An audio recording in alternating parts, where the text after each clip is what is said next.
सिर्फ सच। हुजूर चैन की सांस लेने का वक्त जा चुका है, अब दिल थाम कर बैठिए। महंगाई की रोलर कोस्टर राइड अब आपकी धड़कनें बढ़ाने वाली है।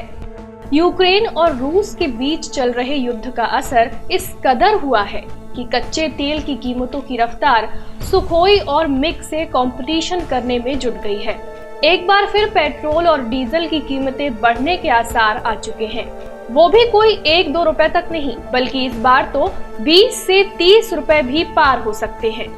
आखिरी बार देश की जनता को सरकार ने 3 नवंबर को राहत दी थी, जो कि पेट्रोल में 5 और डीजल में 10 रुपए की थी।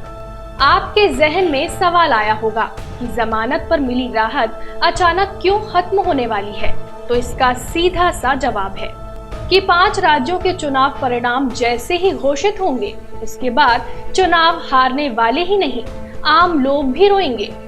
सूत्रों की माने तो पेट्रोल और डीजल की कीमतें बढ़ाने की तैयारियां पूरी कर ली गई हैं। जैसे ही चुनाव परिणाम आएंगे, वैसे ही कीमतें भी बढ़ने लगेंगी।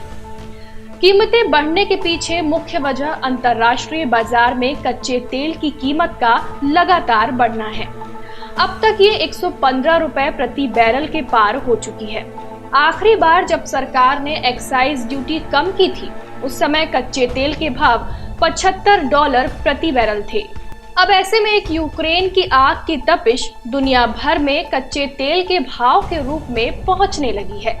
बताया जाता है कि पेट्रोल डीजल की कीमतों में यकायक नहीं, बल्कि रोजाना धीरे धीरे वृद्धि की जाएगी।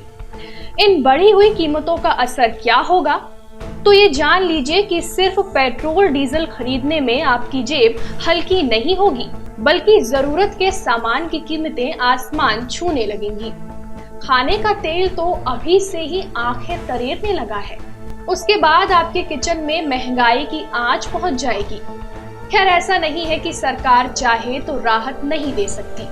जाहिर सी बात है कि पेट्रोल का वास्तविक मूल्य 47 रुपए 99 पैसे है, वहीं डीजल का रेट 49 रुपए 34 पैसे।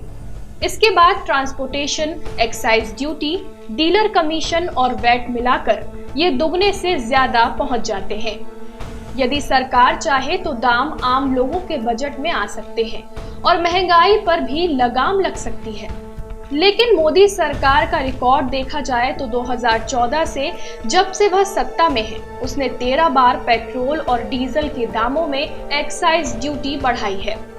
हाँ, इस बीच 4 बार उसे कम कर राहत की कुछ बूंदें देने का प्रयास जरूर किया, लेकिन वो नाकाफी ही साबित हुई। अब तक चुनाव चल रहे थे तो इनके दाम नहीं बढ़े, लेकिन अब चुनाव खत्म होने वाले हैं और महंगाई की बुलेट ट्रेन सर पर दौड़ने की तैयारी में है। द त्रिकाल के लिए भास्कर दुबे की रिपोर्ट।